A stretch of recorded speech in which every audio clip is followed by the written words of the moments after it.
It's time once again to slip into your camo, grab your bow, and join us out in the field for another episode of the Up North Journal, presented by PSE Archery. The Up North Journal crew is knocked and ready to rock for another exciting adventure. So let's step outside and hit the trail. This episode of the Up North Journal podcast is brought to you by PSE Archery, Carbon Express, Fourth Arrow Camera Arms, Wind Scent Hunting Sense, Killer Food Plots, Seeds, Supplements, and Attractants, Cabela's, Spot Shooters, Limb Walker Game Calls, Twisted Minds Bowstrings, Hunter's Blend Coffee, Antler Action, and Family Traditions Treestands. And don't forget you can catch us in syndication at 2 p.m. Eastern Time on goodtalkradio.com. Welcome back to another episode of the Up North Journal podcast, everybody. Host Mike Adams sitting in the cabin tonight with Dan, the one and only DeFauw. It is hot. It is August. What more can you want? Some more Hunter's Blend Coffee. You know what? It tastes really good tonight. It does. So I must be a little on the tired side. Yeah. I had some this morning and then some this evening. So. We're like Dan Yassa, drink at 90 degrees and we're drinking coffee. I know, Dan Yassa. He's a different cat. It's all good stuff. But it was good. It was, it's August. It's hot. Funny thing about that, hot in August, I noticed the leaves must be, the trees must be stressing from the lack of water around here. My black walnut tree, I mowed the yard tonight and the leaves are on the ground. Yeah, it's stressed. Yeah, they're dropping like, depending on what tree it is, they're dropping like mad. You know, what else going to be dropping here soon is deer, man. It ain't going to be long till bow season kicks in. And actually, that's what we want to talk about tonight. But for bow season, you need some arrows. Right. Well, last week, we had one of our guests, or not guests, but one of our listeners actually ask about arrows. So without further ado, let's just go ahead and open up the mic here to our guest for tonight, Alex Tait. Hey, Alex, what's going on from Carbon Express Arrows? Good evening, Danny. Mike, how we doing, guys? We're just chilling out, having a good time tonight. So we appreciate you taking a little time out and sitting and talking arrows with us. Absolutely. Pleasure. Thanks for having me on. Hey, not a problem. Not a problem at all. We shooting Carbon Express this year, and I'm shooting the Maxima Reds SDs, and then I'm shooting the Mayhem SDs as well. And nice. I tell you what, those SDs, they're sharp. I don't know any other word, but they are an awesome arrow, and I really like the small diameter.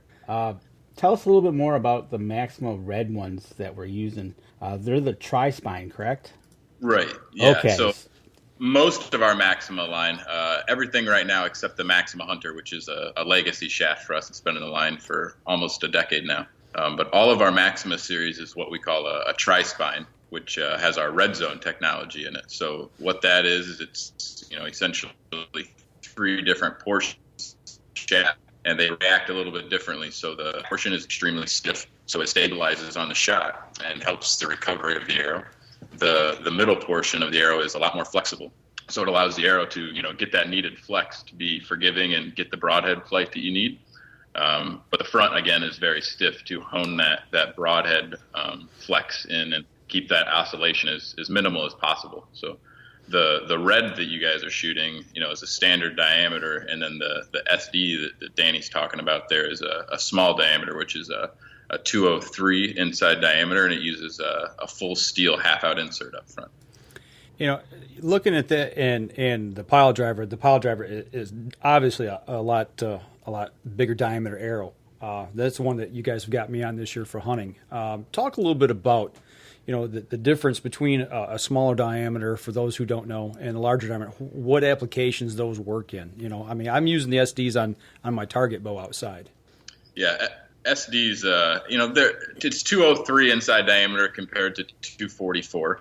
So it is, I wouldn't call it significantly smaller, but it's enough to, especially with the steel insert giving you that extra FOC up front, it's enough to cut through the wind a little bit better. So those guys who are shooting out west or traveling out west for elk, or maybe going on, a African hunt where it's 70, 80 yard shots, depending on the application, that's where those really shine. But, a lot of people are finding success with them, even on the 3D course. It's just an extremely accurate arrow.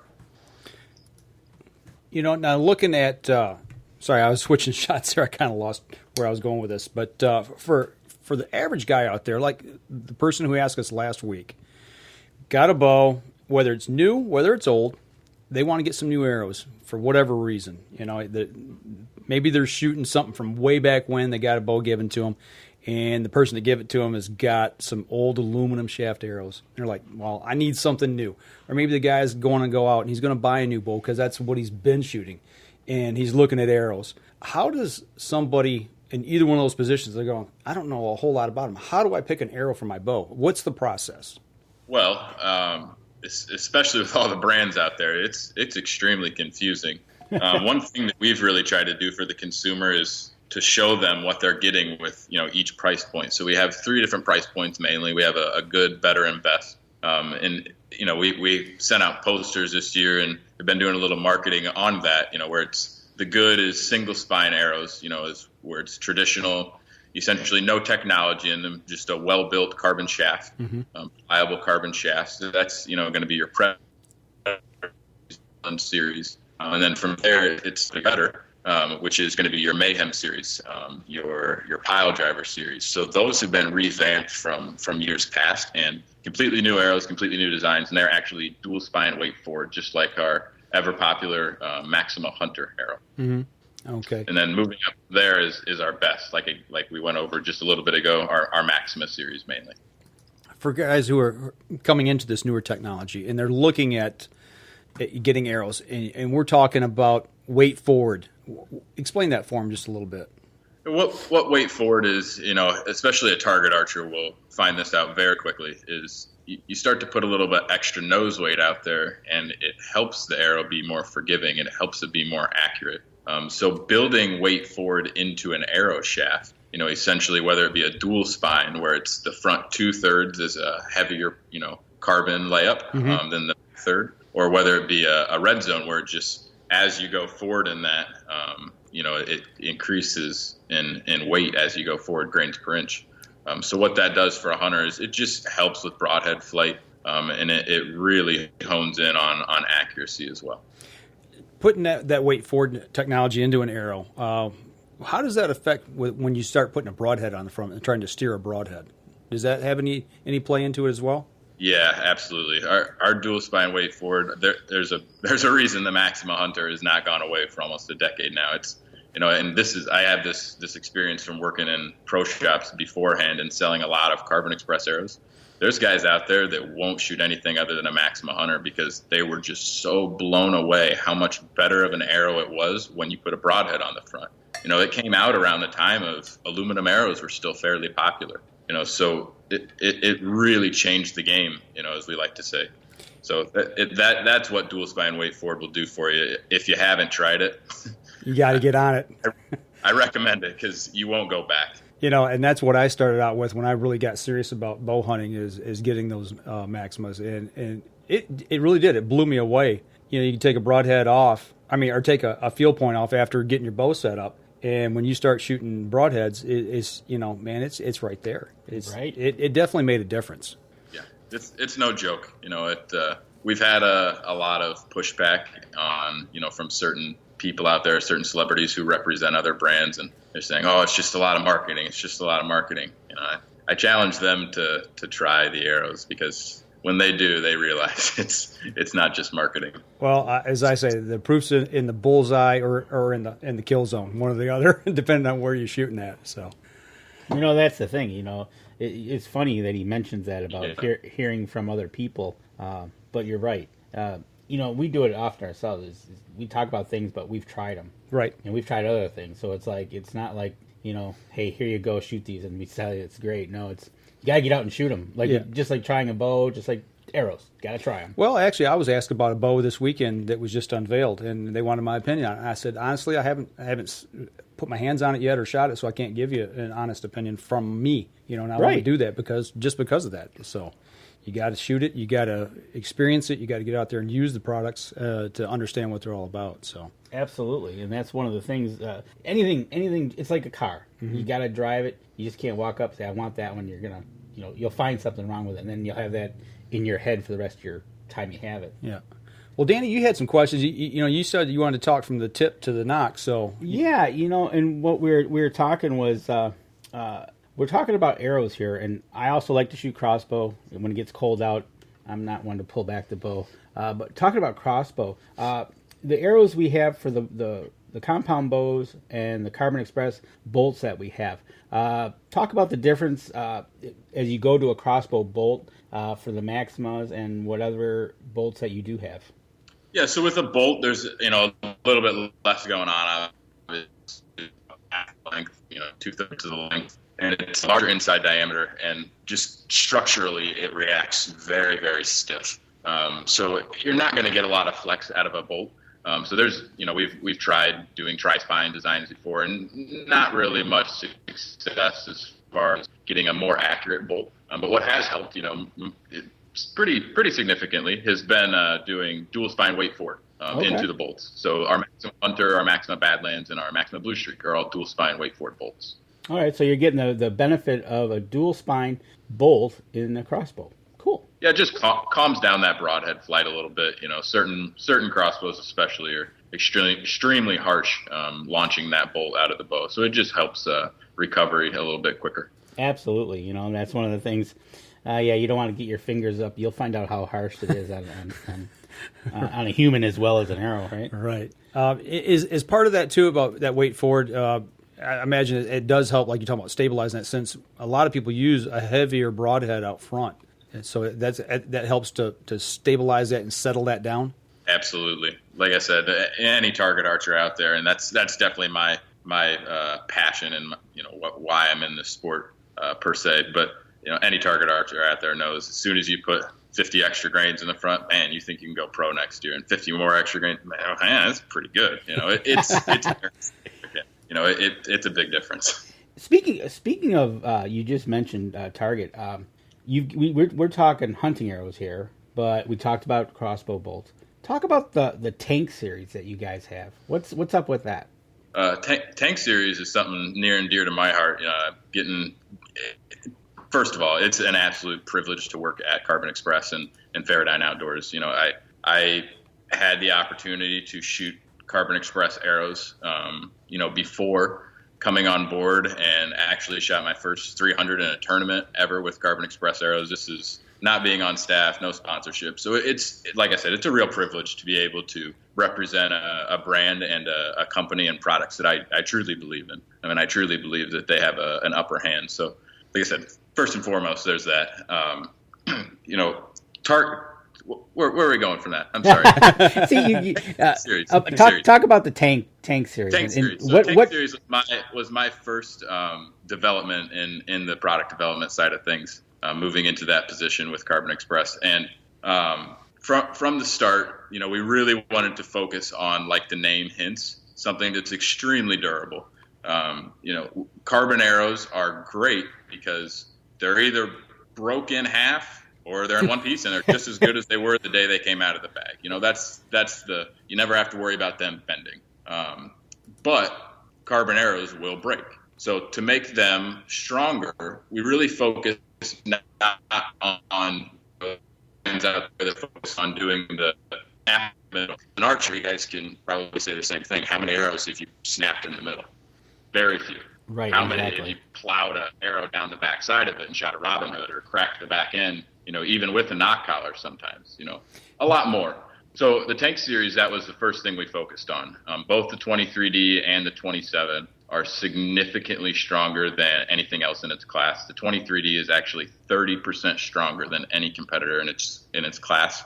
And what we're talking there is when you take a mandrel essentially, or a pin bushing, anything like that, and you stick that about an inch into the shaft and you pull sideways on that, the breaking strength is 30% stronger. So it's got a lot more likelihood of deflecting, off something hard that's in a target, lodged in a target that would normally crack the front end of an arrow, or, the back end, but getting hit by getting hit by another arrow being propelled at the target. So that was the main focus on those arrows. And then the Tank 27, going off of our success with the X-Buster being a heavier shaft, we focused on making a heavier 27 series shaft, but still a reasonable spine, being a 250 spine, something that, people with 27-inch, 26-inch draw lengths, female, pros are having great success with. So but that was the focus on the tank series.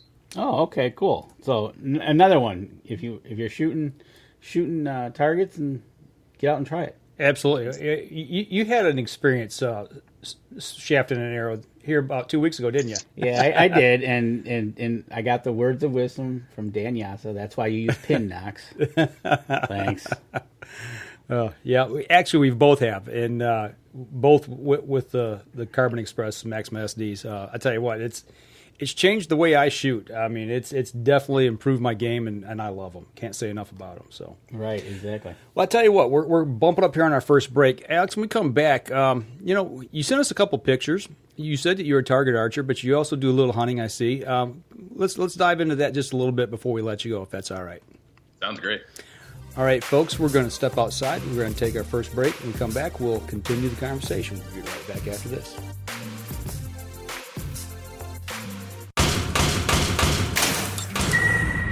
PSE Archery has reinvented the way you buy bows. From now on, you can make the most educated decision possible by basing your bow choice specifically on your shooting needs and goals. All you need to do is ask yourself, what kind of shooter am I? What do I want to achieve? PSE will help find the right category for you. So, what kind of shooter are you? Find out at psearchery.com. Killer Food Plots have been helping property owners for over 20 years create premier whitetail habitat. Whether replenishing your soil with their all-natural Organics Fusion pellets or planting a premier KFP food plot seed blend to help your deer rebuild their bodies through spring and summer while supplying the much-needed high energy during and after the rut, you can trust that Killer Food Plots family and their products will help your deer achieve their full potential.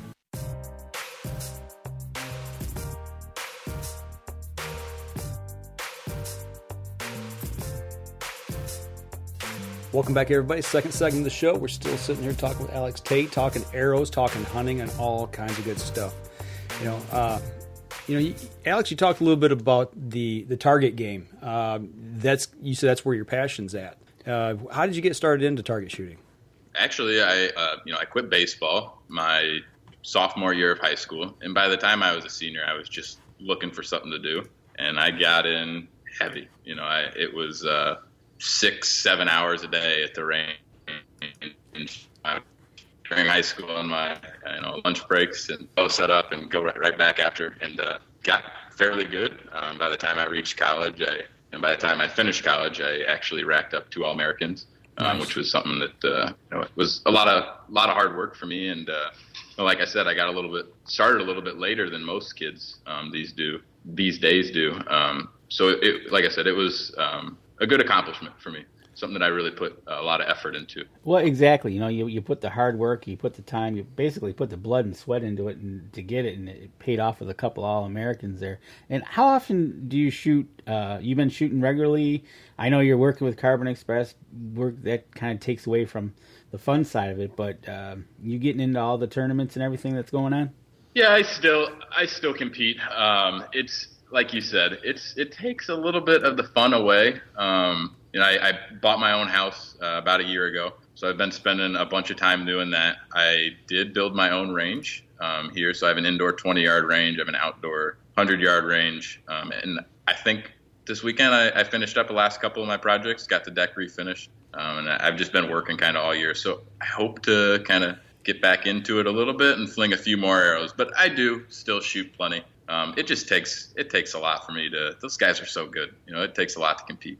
Yeah, it does. I'm amazed at Dan Yassa for being on the road as much as he is. I talked to him Friday. He was on the west side of Michigan, and we've seen where he's doing, and we shot with him and how good he shot. And that guy blows me away. It just simply amazes me. When you shoot with somebody who's really good, and it makes me feel that I need to step my game up just to even think about shooting tournaments. You know what I'm saying? It just blows me away at how good some of these guys are and just constantly shooting X after X after X. And if we put Dan and Alex and we go shoot against them, I think we're going to be in really serious trouble. I know we are. No doubt about it. So 6 to 7 hours, though. I mean, you were putting that much time in on the range when you were in college. Yeah. When I was in college, it was a little less, but when I was in high school, okay. All that summer, all that entire year, I started about the junior year summer, so I had a whole year lots of hours. And then in college, I was probably at 3-4 hours a day. Where'd you go to school? Purdue. I actually grew up in Indiana, so stayed in state and high school. How in the world did you wind up in Michigan? I actually was getting coached by Jim Morrow that owns MJC Archery my senior year in college. Okay, nice. So just had that connection and actually moved up here to work in the shops for him. Okay. Now, you also sent us another picture, so I know you hunt because you've got a dead animal in front of you with a bow. So you've done some hunting. Do you do anything besides turkey hunting, or did you do any deer hunting, or is turkey just about it? I love turkey hunting. Man, that's a good time. But I'll go freeze my butt off in a stand a couple times a year. I got to get that bow set up probably later this week. The black one behind you there? Yeah, right. I got you. That prime up there. Okay, gotcha. But that bird's nice. But I got to ask you a question. Okay, so you took this bird with a bow. Why is it missing like a third of its tail feathers? Ooh, that hunt's a story that it'd take a little bit to tell. But long story short, we hunted for 3 days hard on my buddy's farm up in Wisconsin, and it was late season. Everyone knows how turkeys are late season. They're smart about 2 days in, so give them a month. God, they're Albert Einstein out there. So, we finally got on 2 and came in from behind, no blind, no nothing. I'm laying on the ground. That shot was made at 40 yards. The bird absolutely running straight away up a hill, and just got enough of it. You took a running shot at a bird running away from you, no less, in an open. Was it in the open cornfield? It was in an open cornfield, at least. But I wouldn't advise it. It was more of one of those shots where you sit around all weekend and you get that last day and you say, even if it's marginal. Even if it's marginal. It's now or never, exactly. Baby. It goes to show you, but obviously with his practice and everything, he made the calculated shot and made just enough of a correct hit. Dude, I just picture you running through a cornfield after this bird, okay? I'm sorry. It was something. It was one you'll never forget with, like I said, a buddy that's one of the best out there. So it's what hunting is all about. Was this bird just an old warrior do you think this bird had been shot at and blew some of the feathers off of it, or did he lose something on? That was my broadhead going through there. Oh, okay. Wow. It's like half strut running up a hill. Nice. What do you tell everybody with a gun? Don't shoot him direct on. No, he shoots one with an arrow. And right. No, that's awesome. Have you had the opportunity to take a deer with a bow yet? I have when I was younger, yeah. Okay. Yep, before I started shooting competitively. Okay. Well, what's on the horizon for you for the upcoming year? I mean, are you going to try to get back out in the woods a little bit, or are you pretty well stacked up with work? I know you guys are busy. ATA coming up. Yeah, see, the issue is ATA is in January, and we like to launch products fourth quarter, try to bring you guys some new goodies every year. Mm-hmm. So it's just a busy time of year. And a little guy like me, I don't like sitting in a deer stand after like October. Oh man, it's cold. Why do you think I switched to a crossbow when I'm up in November? Yeah, it's like month of October exactly. It's getting cold. It's man, it's one of those things. But speaking of the fourth quarter, without giving away the farm here, should we be looking to Carbon Express for something new and exciting come the new year? Absolutely, always. Nice. Well, we just have to keep your eyes peeled. No, the short is good. We just want to know something new's coming out, so we can start keep in touch with you and start to tease the people come the fourth quarter. Yeah, absolutely. And before we go, we don't want to say a whole lot about this, but Dan and I have been talking a little bit about getting tree stands ready and things like that. Yep. You guys sell safety products, correct? We do. Yeah, gorilla trees or gorilla harnesses and safety lines. Yep. Okay. Yeah, so you can never forget about that. Getting into a tree stand, getting your tree stand set up and everything, making sure you get out there and do things properly. Yep. So don't forget those products. So I tell you what. And before we let them go, where can people go check out all this great stuff from Carbon Express? CarbonExpressArrows.com. Carbon Express Arrows. Don't forget arrows.com.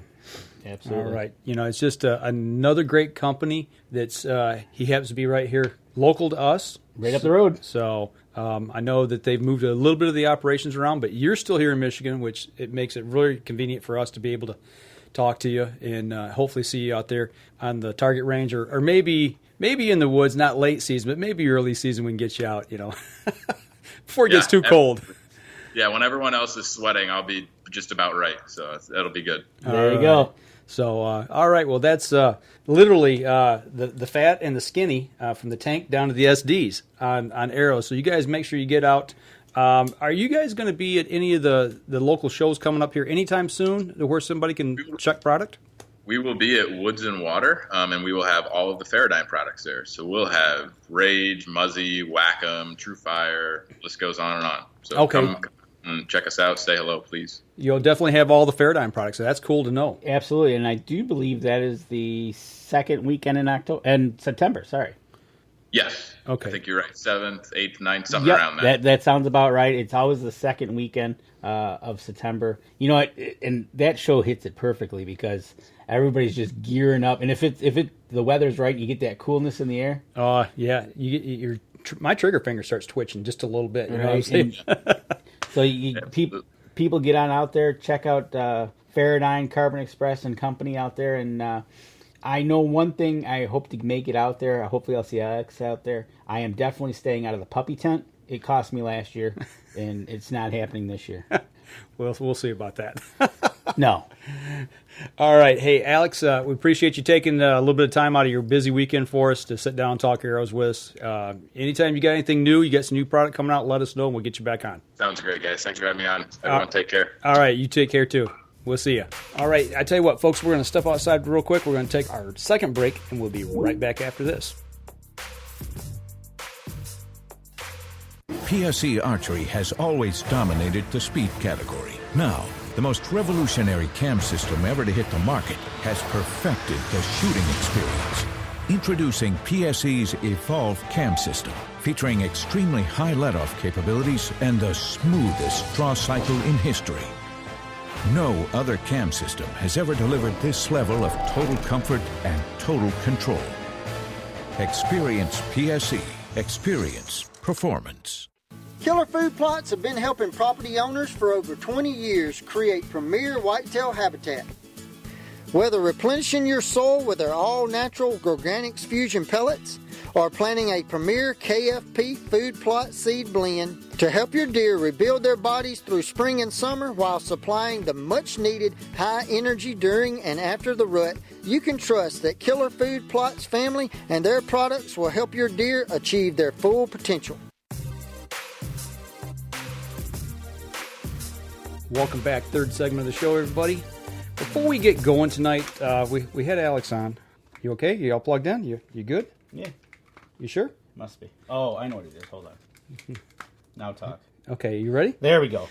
I can't take him anywhere. I tell you what, he gets so confused. You're not on my. You had to get my right ear to be. You're on your right side. My right side. Where you? All right. Okay. Are you good? I'm good. Okay. He's good. He's set. Well, I tell you, before we go any further tonight, Dan, you don't know anything about this, but we did talk about this last week, and I got a little picture up here. We talked with Pat Durkin last week. Yes, we did. And he mentioned the cover of Deer and Deer Hunting magazine that you graced the cover of. I did. Back a couple moons ago. A lot of moons ago. So there's the cover of it, and there's a young Danny DeFauw right there in that nice plaid shirt. I was set up. That's all I know. You know, that was the first. Let me explain the whole.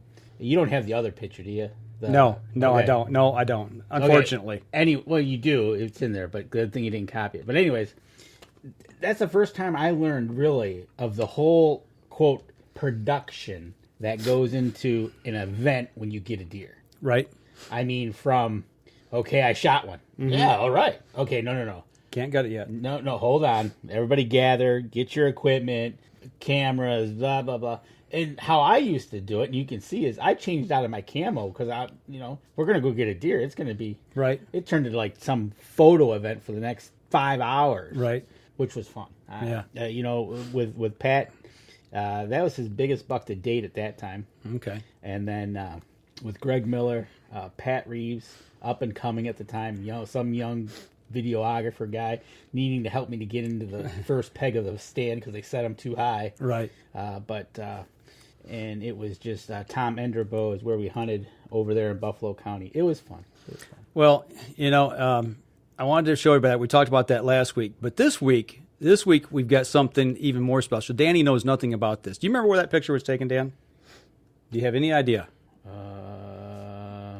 No, not off the hand. This was a weekend that Danny come over, and if you remember back in 2013 when I went through pretty much living hell with the fire and the tornado, this was the spring or the middle of the summer of 2014 on the back porch of the house that we were staying in. And that is when Danny DeFauw come to me and wanted to kick off the Up North Journal again. And the reason I'm saying this is, Dan, you probably don't know, but tonight's your 200th episode. Is it really? It is. So I want to say congratulations thanks. for your 200th episode. This was one of our first shows back in the cabin, the rebuilt cabin. I was gonna see the other picture was missing the lake. If I was seeing the lake, it would give it away.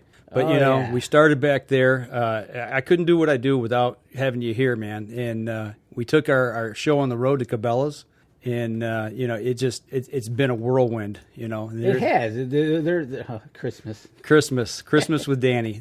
That's all I can say. All right. And then we started moving things around the studio. This is before we started live streaming things, and it's just been a great time. But then all of a sudden, Danny and I decided to start live streaming, and lo and behold, here we are today, right? 200 episodes later, man. Thanks, I appreciate it. You know what? I'd bake you a cake, but I can't bake.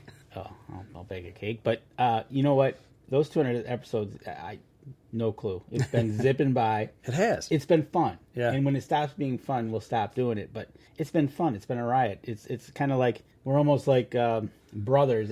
We go at each other like we are, And it's fun. Family, man. It really is. And we have a fun time and going places and doing stuff, going at each other, whether it's with a bow, gun, phone, whatever, we have fun. Well, thanks. So I just that was a shocker. I had no clue. I know you didn't because I've been planning this for about 5 weeks, and I thought, what am I going to do? And then Pat last week talked about the magazine stuff, so I thought, well, I'll kind of ease into it with that and trick him into it. So I not a 200 episodes. Wow. Yeah. No, it's awesome. So no, couldn't do it without you, man. Hey, I when you were at a low spot in your life, I knew there was something we could actually. Kevin Hutchins was another one that he got a hold of me and said, "Hey," and it took me a while to figure out what to do. I was like, "Man, what can I do to help him out?" And I was like, "Duh, let's get her going again." Yeah, let's get her going and enjoy what we like to do before that, and and learn from our past and don't do things again. And you just go, and it's we've been to ATA and. We've been to events, we've been to rendezvous, we've been, shooting with Anna Meerling, trying to get me to believe that she found my arrow, which she still hasn't found my arrow. I almost put that picture up tonight, but I did not put that in the mix. Which was good, but and we've met a lot of people. We have met so many people, and we continue to meet more people, and we meet the Denny Steiners, and we meet the Patrick Durkins, the Millers, and it just keeps snowballing. It makes it so much fun. And then locally here, just shooting. We meet so many people, but it's incredible, man. It's a fun ride. It is, and that's why we sit here and we do this and bring this to you, and we keep trying to enhance it every single week and up our game and bring you something new, and go to like you said, go to the shows and meet people and bring information because. Folks, by no stretch of we are not experts in this stuff. We're learning. I'm constantly learning as every time I go to something. So but and that's it. So as long as we have fun, we're going to continue to do it, man. Right on. So congrats. Thanks. All right, fist bump. 200 more. All right. Let's get to that 500 mark and keep going. There you go. Well, there's where I was at this weekend. I was at the 2018 Deer Rendezvous. Okay, got a plethora of pictures here. If you want to plow through some stuff and ask questions, let me get comfortable here. Cause fire away. Plenty of questions. First off, I got to say thank you to Anna Mitterling, who this is her last official event with MUCC as the Deer Cooperative Liaison, and she's handed the reins off and worked in conjunction with Morgan Warda on this event. Okay. And Josh Hilliard and Eric Schnell from QDMA also had a big hand in this as well. Can't say enough to everybody who participated in this event, from all the co-op leaders, all the QDMA branch leaders, and everybody else involved. It was a fabulous weekend. I can't say enough. I learned so much. It was incredible. Was it warm? It got warm about Friday at around noon until about yesterday at 4 o'clock when I left. Right? Yeah. Exactly. I knew it was going to be a warm one for you. You were on the west side of the state. Yeah, near Grand Rapids. So let's start off with about how many people attended this event? 30-ish, Okay. I'm thinking. There was people there Friday who didn't make it Saturday. There was people there Saturday who didn't make it Friday. So it was about, I'm going to say probably roughly 30. You know what? Tell you the truth, that sounds like a good classroom size that everybody got a good amount of attention and detail what they needed. You know, when you have like hundreds, Right. you get lost Yeah. in the mix. Yep. So that was kind of cool. Yeah. Good deal. So here you are sitting in the classroom. Yeah, yep. Started up in the front, and then we broke up into small groups. We did a lot of small group activities, and then we took them out into the field to do some work about what we actually learned.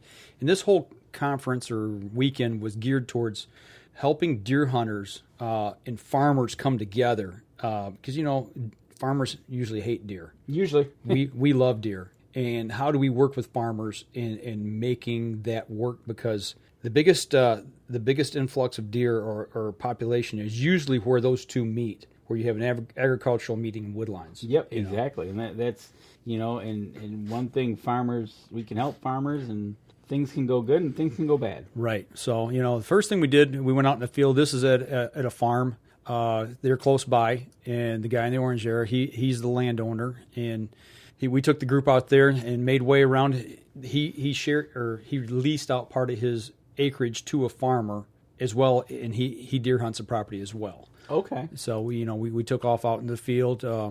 We had somebody from DNR. The young lady there in the green shirt, she is our deer specialist up in the area of northeastern Michigan, TB zone. Okay. So she was at the event, and she was in our group there.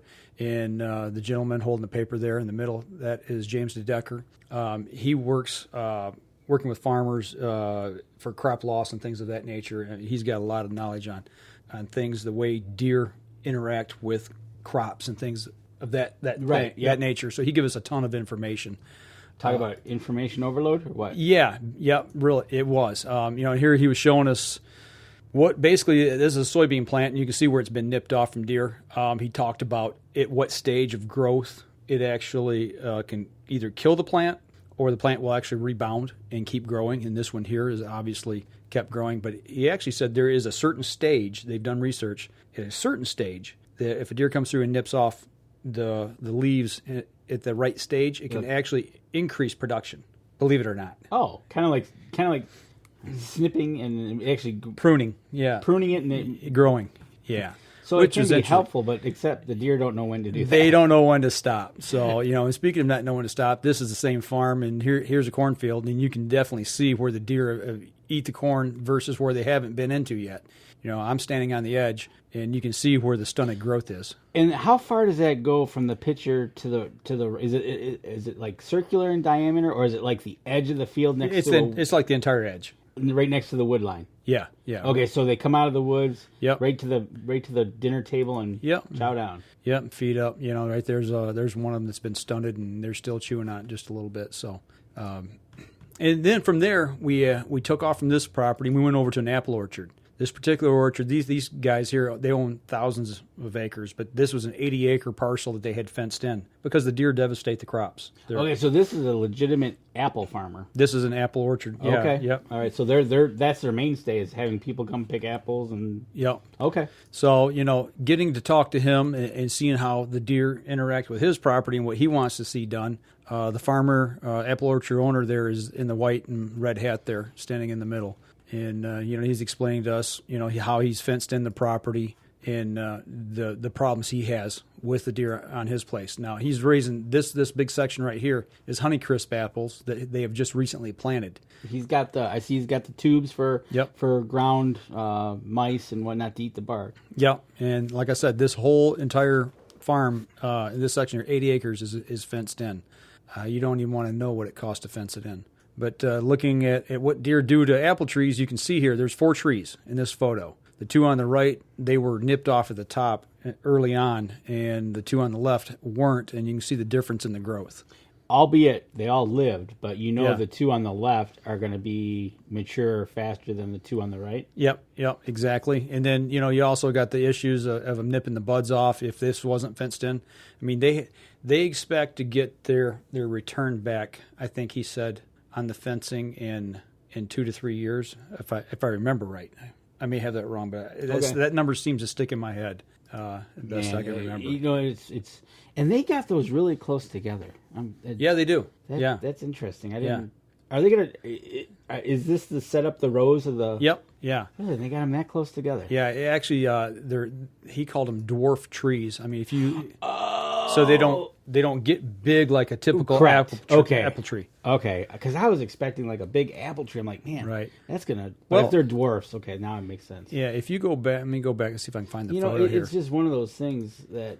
Right here, these are mature trees. Okay, those are dwarf. Yeah. Okay. So they're planted very close together. Yeah. Okay. I was looking at that. I was like, okay, now it makes sense. Now it's. So I tell you what, we're bumping up on our time here. This is a great spot to stop right now. Let's take our last break. We come back and we'll kind of wrap up some of the other stuff that I learned. All right, cool. Actually, my favorite part of the weekend is coming up. So. All right, we'll go to break and talk about it. All right, we'll be right back after this.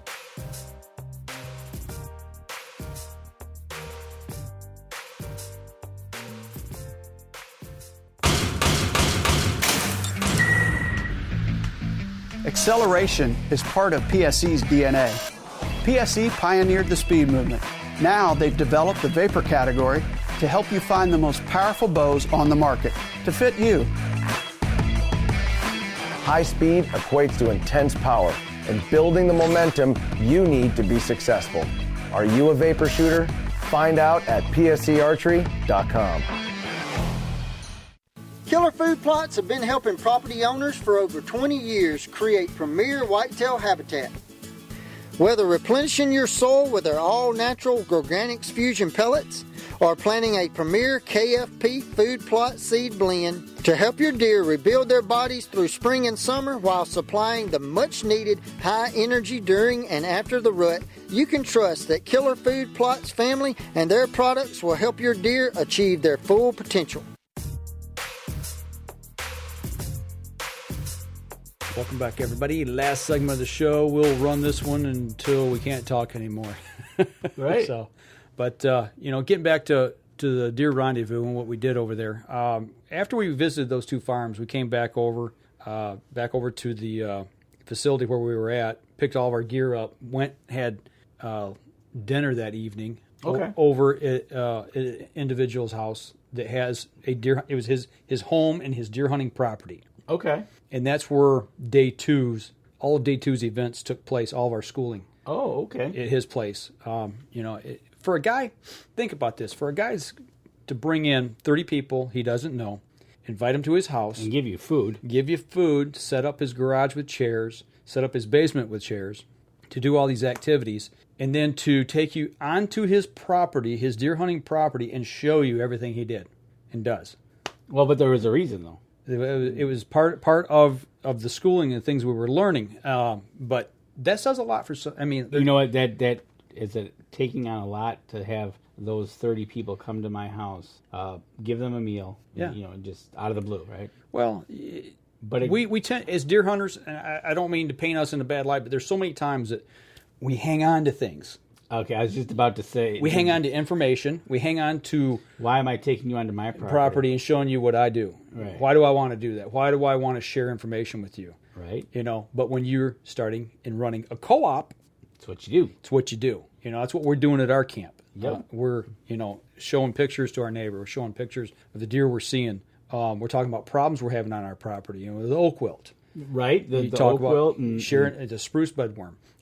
Showing people how we're logging the property. We logged section A differently than we did section B. Here's the results and here's the results. We change things a little bit, and this is why. Yep, exactly. So, and with social media being the way it is, it makes this all so much like you can make a Facebook page or email something. And instead of writing a letter saying, hey, here's the... And you can do it so much quicker now that your feedback coming of what you're doing with the neighbors and then this gentleman here having you guys come out and then say, here's my property. Yep. I don't want to give too much away for the area of where it's at and all that, but this co-op... It's in Michigan. Yeah, it's in Michigan. Well, it's Western Michigan, but the co-op that they run over there, so there were some guys from their co-op there, and they're all working together. That's the key. That is the most important when you do a co-op, is working together. They're not all doing the same thing, but they're all working together. They're all working together, and it's you don't get into, well, I'm not going to show you what I do to shoot my deer. Right. Well, he did, and here we are. This is the group going down his property. That's a little 2-track access road. He's got corn, much like the first farm that we were at earlier that day. He has a farmer plants part corn on the property, and then the rest of it he hunts. So and speaking of all the discussion that you had there, Charles is asking, was there any discussion about the different deer diseases affecting the agriculture? In what way, Charles? Like how the TB or CWD affects agriculture?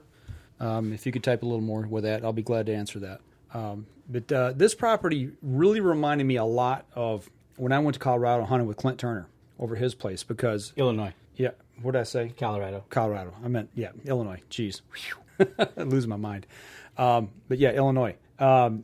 Ravine. A lot, like deep ravines. Creek bottom. This is like creek bottom property up into flats. So you had the flats of the farmland, and then those wood lines I'm seeing are like either a ravine or a creek. It's about a 60-foot drop. Yeah. Really? It's steep drop. Yeah, real steep drop. So, that's the thing that I immediately thought of when we got there. And there's the landowner right there in the orange. And now we're looking into part of a food plot. If you look over behind, I believe that was sorghum that was planted there, you see just a touch of dirt back there. That was a bean field, and I do say was. And this picture here shows it pretty well. Oh, well, the cage is what should be what you guys are standing in to the right. Yeah. I take it. Yeah. It looks like you've got a little bit of browsing going on. Yeah, so this would be the point where the deer have nipped it off at the wrong time. Yeah, right.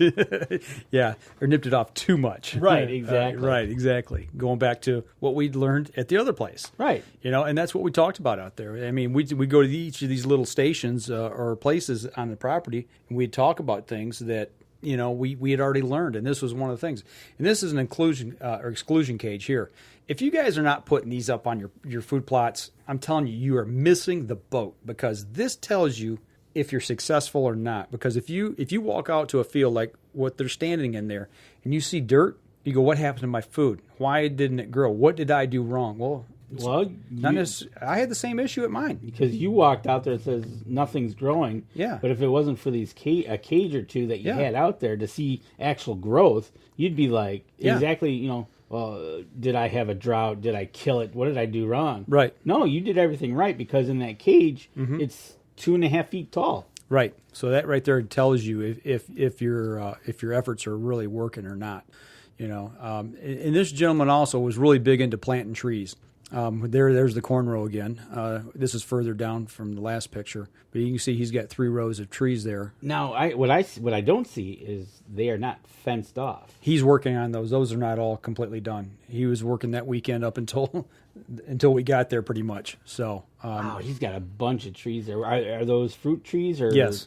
Well, yeah. And actually, interesting. You asked that, and you're like, okay, so what has he got? This is how he takes care of his trees, as far as knowing what he's got. He's got, you can see the 2018 spring tree planting, and he's got rows of trees, upland and lowland. So he knows where each of these plots are, 1, 2, 3, 4, 5, 6 different spots. Oh, okay. I see what you're saying. Okay. I see what he's doing. And to look at this up close, he's got them all in the rows there, but he knows exactly what he's planted. He's planted from crab apples to pears to dogwoods. Yeah, all kinds of stuff. Jeez.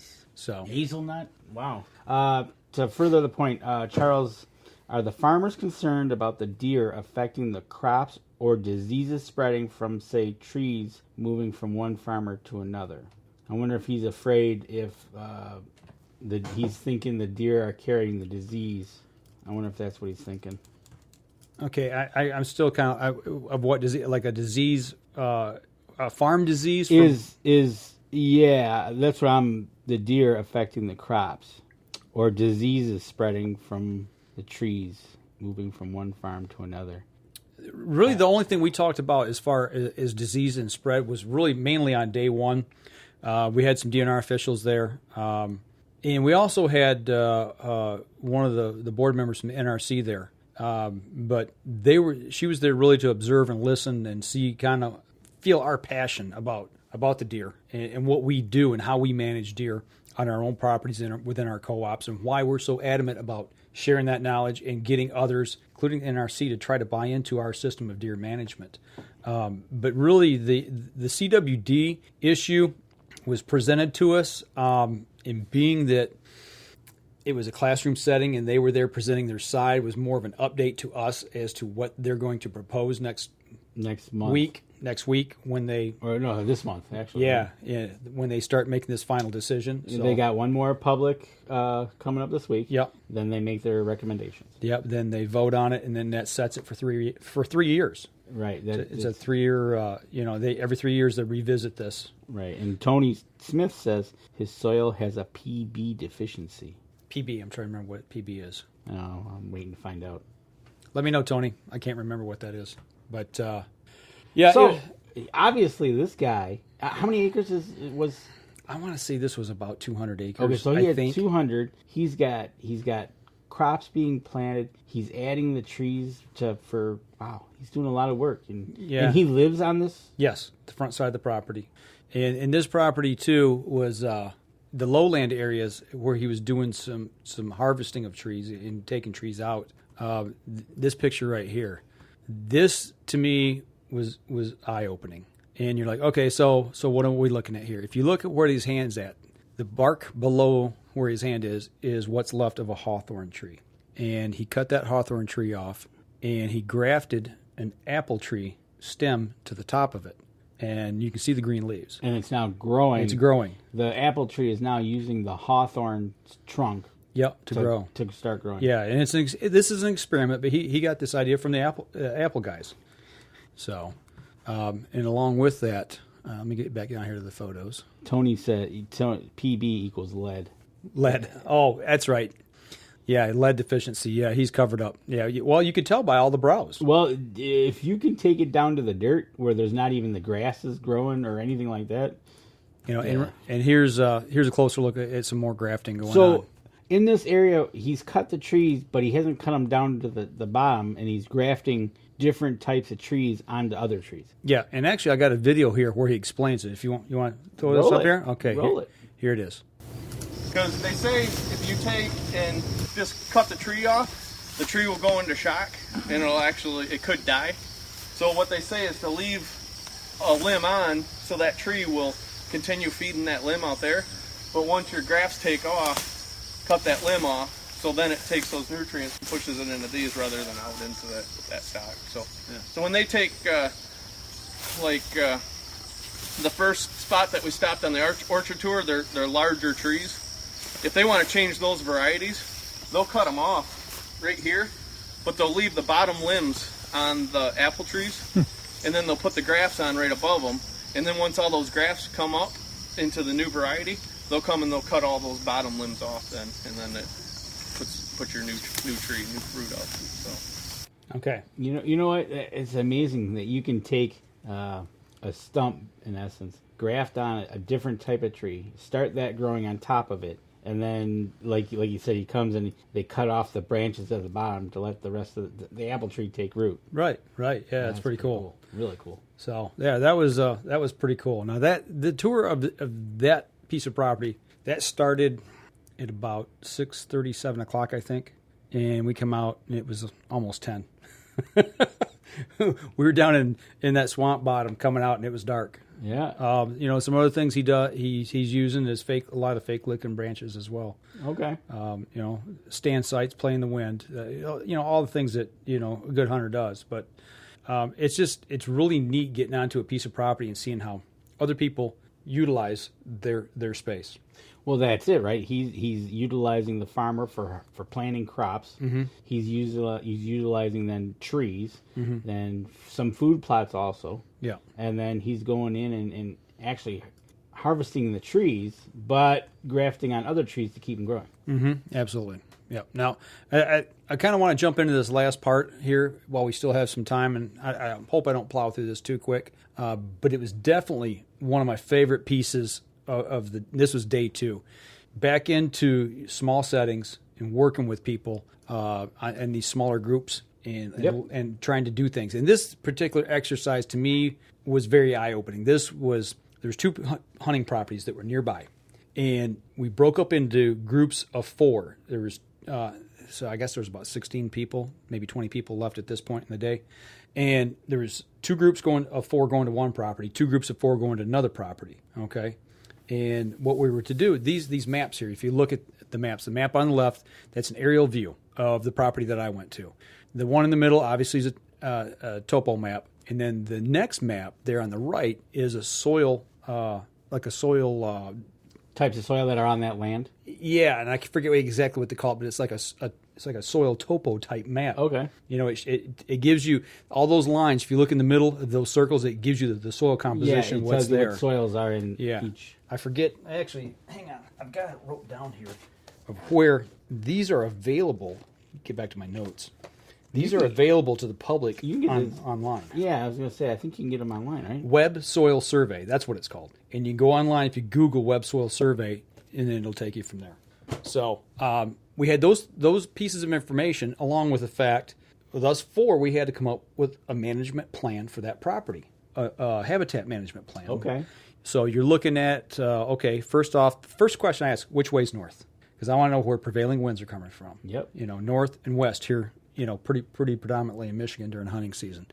And this particular piece really had no access from the south, a hard, good southern access or an east access. Oh, okay. And that's what I said, okay, so how do we get around on this property? And my thought was, the next question was, what's the budget?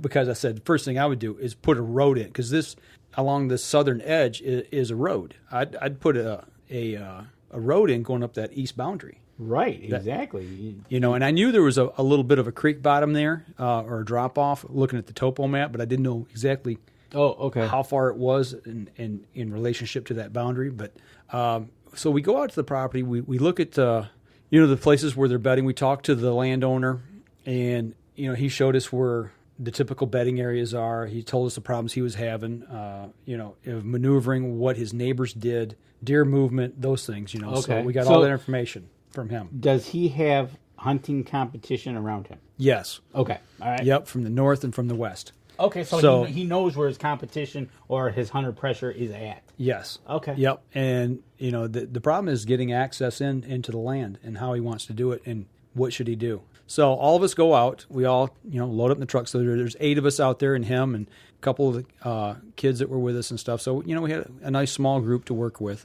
It's nice to work in small groups. A group of 4 is kind of really nice because you can all get an opinion in and talked away.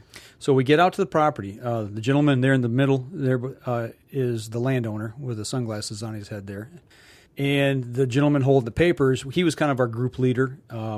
He was kind of taking charge of it, asking a lot of questions. We're all kind of giving input and everything. But the biggest thing I got out of this is let me go back to this other picture. When you look at that topo or that over the aerial map, right, it looked like the land was really wide open. It looked like it was empty. And the reason was that aerial map, which we didn't know until we really looked, was taken in the winter. So all the leaves are off. It was a foliage off map. Yep. So you see these dark green sections. Those are the evergreens. Yep. So there's where you're going to leave. That's going to be part of your bedding area. It's also, and one of them was actually not even on his land, but you got thermal cover there for deer. And he said the deer do yard up on his property in the winter. So, those are some of the things that we had to take in consideration. But we get out there, and man, it's thick. It's really, really thick. And actually, we're standing right on the edge where we thought about it'd be nice to put an access road in. Okay. Or trail. Well, right there where that log is behind the other gentleman on the left, it drops off about 100 feet. And almost not straight down, but it's steep. Okay, maybe not a good access road. So, there's issues there. But then, coming back and looking at this topo map again, along that eastern boundary, he's actually going to do some thinning, some logging. I'm like, perfect. You don't pay for the access road. Let the loggers build it. Yeah, you can you can kind of tell the loggers when they come in and do that. That's one of the things that you can do is say, hey, I want you to cut a, to bring all the if you really wanted to, you could tell them to bring all the logs to a certain point, and you could actually create the road that they bring it to. Yeah, that's what happened at your place at my cousin Dennis's. Yeah, that's exactly. They created a road, and each off that road is you could tell the different landing spots that they brought the wood to, and they used one main road in now. Right. So that was that was kind of a good conclusion that we had come to. Here we are just standing around chatting a little more about different things. Now, this was a food plot he's got in the middle of his property here. We're all kind of looking at. And if you notice, if you can really kind of see it in the far view along that switchgrass line. Yep. He's running an electric wire around it. That's the reason his beans are doing so well. he's making them stay out. Yep, he's making them stay out. So, and he's he'll open it up later on. So, that to me was by far the most valuable thing that I did while I was there, as far as gaining an immense amount of knowledge. Because to me, it told me there's things I need to look at when you go look at a piece of property. And you walk it, and you're like, man, this is really nice. I'd like to buy this. I'd put a stand here. I'd put a food plot over here. Might thin these trees out over here a little bit. Get some early successional growth going over here. Maybe use a little fire, what have you. And, before you make that purchase, get an aerial map and look at it. Well, you got definitely look at what's near you. Look at the agricultural. Look at where the pressure's coming from. Maybe sometimes talking to the adjoining landowner may be good, may be bad, I don't know. But the thing that to me that really opened my eyes was the fact we looked at an aerial map and thought one thing, got on the ground and thought another. But had I not had the aerial map to really look at in the first place, I would have had a different opinion about that property. Right, exactly. And that's the thing. In the aerial photos can sometimes be years old that you get offline and whatnot. And so, you're kind of fighting that if it's a winter time. Definitely I can understand that, because there's some, I could show you an aerial photo of when we bought the property up in Crystal Falls and look at it today and go, okay, that's not even close, right? Right. Well, and there's something else, history use photos or history use maps. What was the land used, 50 years ago, 100 years ago? You find out, like our hunting camp was pasture land. Believe it or not. I mean, our hunting camp was pasture land. Okay. All those trees were pretty much not there. Really? When it was a cattleman's area. There's that whole big section up there. And the reason it was never farmed because it's all sand. Yeah, you can't grow anything. It's very loamy. Exactly. So it was really huge. It was eye opening to me. It was oh man, it was hotter than blazes. But I tell you what, it was really nice listening to other people talk. Giving my input and kind of figuring, okay, well, you mentioned something, well, they didn't think about that, or they mentioned something, and I said, I didn't think about that. And you start building upon that, and putting together a management plan. I've kind of done that at our place, when we start talking about habitat, but I've been there 20 years. I know that property. Not as well as I should, but I know quite a bit about the property. And to take that and apply that to is like, well, Mike, come up to my property and take a look at it. Right. Tell me what you think. Right. Well, now I would never dream about doing that without having multiple maps with me and understanding what goes on in that whole area. So I guess what I'm saying is if you're looking at buying some hunting property somewhere, do your due diligence and really investigate not only the property but the surrounding area as well, and figure out exactly what you got before you just go in and plump down some money, and you might be disappointed. It's like, wow, it looked great, but I don't have any easy access to it. My neighbors won't let me access from whatever direction. I want to come in from the east, or I want to come in from the south, or whatever. How do you maneuver through the property without busting deer out? Right, exactly, and it's one of the things we have on which would be our south 40. Mhm. You know, we have a road that goes to the cabin, and then we got a trail that loops into the back a little bit. But after that, that's kind of basically the only access to the back of the property. Right. It's a good and a bad thing. And it's if you don't, especially if you're going to go buy property, Mhm. definitely at least walk it. Right. Don't get out there and go, okay, I'm buying. Mhm. Walk it, check it out. Spend time. Yep. Spend a lot of time. We spent an hour walking that property, probably. It was 220 acres. We did the big loop back through the middle, you know. And really, I mean, we come up with a plan. That was the other thing. We had to present our plan when we got back to the classroom. So now so you had 2 groups of 4 per property. Yes. And each group had a separate plan? Well, or did you merge the plan? Our group merged.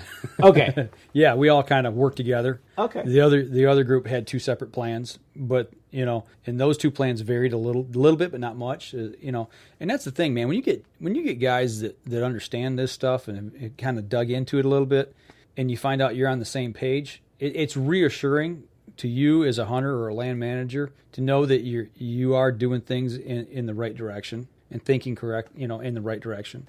Wow. You know, did the grafting of the trees? Yes. Did he do that? Yes. Wow. Yeah, he got the info from the apple orchard guys. Okay. Yeah. All right. How to graft, and Yeah. then he went and applied it, and it's working. It's working. Don't know if they're going to reproduce or produce fruit, but hey, you know, it's working. It's an experiment. So I tell you what, that'd be pretty cool too. Yeah. That's pretty cool. But yeah, overall, I mean, action packed weekend. You learned a lot. Your hair fell out because you're pumping so much information into that. Yeah, you did. So yeah, that is cool. But now that's the whole key. Besides applying it to what you're going to be doing up at your own place, you can now spread the knowledge to others. Yep, and that's what these workshops are really all about. I'm telling you guys, gals, whoever. You know, there was a young lady there that came with, I don't know if it was her dad or grandpa, I can't remember. Anyway, it doesn't matter. She came with the family. It was her and a boy and the gentleman, and we break up in small groups. And I heard from a couple different people, it's like, she's got some really great ideas because we're, you know, collaborating and trying to, like, one of the things, there's the 5 goals of QDMA is trying to accomplish in the next 5 years. You know, their corporate goals of what they're trying to do in the outdoors. Right. And then they were broken up into groups, and then we had questions we had to answer. You know, how do you overcome this? How do you make this happen? And they said that, you know, she was just very knowledgeable for a person of her age. You know, I guess she was, I don't know, 10, 11 years old. You know what? Sometimes when you have somebody that's that young and can think out of the box, right, that's all you need. Right. Their minds are just full of just throwing things out. Right. They haven't been affected by this or that. Right. It's, hey, what about from A to Z? Right. You know, that's awesome. And you know, and that's kind of some of the things I was trying to think of. I mean, you know, from our standpoint, and what we do is trying to think outside the box. So we do that a lot. You know what also that shows? That having younger people involved keeps it going. That's the first thing I said. You just weren't 30 people over 50 years old, right, just grumpy. And that was the thing. There was a good age spread. I mean, from young people, there was a guy that was in one of our groups. He was 21. You know, and there was a good number of them, I'd say between 25 and 35. And then there was us guys who were, let's just say, over 40. Right. No, You know? but you had that age spread. It was a good mix. You know, that mix. Yeah. And that's the most important thing that we have to do today, because they say, oh, our numbers are falling off. Well, we got to get the younger people involved, or even the older people that aren't involved yep, to keep them in. Or bring them in. Actually, there's been older people that we've talked to that have been hunting for the first time. Right. Yeah. There was, how do they call them? There was a term that one guy used for coming into hunting as an adult, and I forget. Oh, I wish I'd remembered it. It was funny, but yeah, there was some of those there. Matter of fact, if I'm not mistaken, Eric Schnell, our QDMA state of Michigan president, came into hunting as an adult. Okay. All right. So there you go. Case in point right there. Yeah, so, you know, and he embraced it and ran with it. Right. So, you know, if any of y'all ever have an opportunity to go to any habitat workshops, deer management workshops, you know, outdoor workshops, it doesn't matter what it is. Get out there and spend the time and go. You know, you've been to one for butterflies. Yeah, I did. Yeah, you went pollinator workshop. A pollinator workshop about butterflies. Now you're talking, grafting trees and whatnot. Well, talking about the pollinator workshop, that one where you did the grafting, he planted some persimmons. He said really didn't know if they were going to take off or not, but he only had one. He had some more to plant, and the reason he had more to plant is because there's male and females of those trees, and they have to have them to pollinate. Oh, okay. So we talked about pollination, right? There was something else. He did a controlled burn on that hillside to bring up new growth and native wildflowers. Well, it helps bring in pollinators to help pollinate other things. So, yeah, it all goes together. Early onset hunters. Early onset hunters. That's what it was. Thanks, Tony.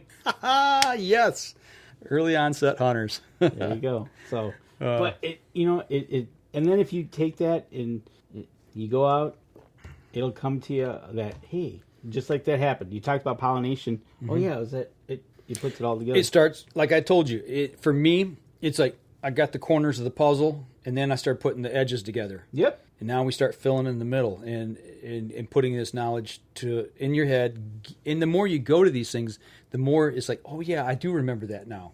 Things come up, and you start putting these things together, and then you start applying them in the field. Right, exactly. So and you take what you learned, apply it, or pass it on. Yeah, yep. So I can't say enough for if it's a QDMA workshop or if it's MUCC workshop or your local soil conservation district is putting on a workshop. I mean, that's something I don't know a lot about, is soil composition and things like that. And that's kind of something I'm going to probably start looking a little more into, as far as getting that end of the spectrum and learning about that. Because you talk about how things decompose and go into the soil, if it's loamy or if it's not, and what do you need to make that happen, and how do fertilizers affect that. And it's just there's a lot a lot to it. Yeah, there is. So that's kind of the direction I think I'd like to start looking at here next. So get out there and get it done. That's what I'm telling you. That's right. And soil just happens to be a little bit into the planning thing. Just a little, you think? Just a little. So, all right. Well, we're that's 2 segments. Well, it deserved it because there's a lot. And well, there's so much. There's other things I could talk about that we learned there. That see, I got paperwork down here in the floor, a stack of stuff that we haven't even covered. So and see that's the thing. You're talking about helping the deer, turkey, and everything. And earlier we talked to Alex at Carbon Express about what to use to shoot them. Yep. All comes back full circle. Circle of hunting. Yeah, that's right. So, well, that's all I got. You know what? It's thanks to Alex for coming on, talking Carbon Express with us. Make sure you get to carbonexpress.com. Check them out. carbonexpressarrows.com. Right. And if you see Faradyne in there, they are the owner of Carbon Express, so don't worry. Other hunting products as well. Yeah. Get out to Woods and Water coming up. Woods and Water is coming up in September, and get out there. He said they're going to have the whole Faradyne line there. Bowfest is coming up last Saturday in August here this month. Spot Shooter Archery. Make sure you get over. Big to do over there. Danny and I are going to be there for that event as well. Get out, start. If you haven't started shooting the bow, you better get it done. Or get out and sight in your rifle. Right on. Done, right? So, and we'll probably talk more about this next week.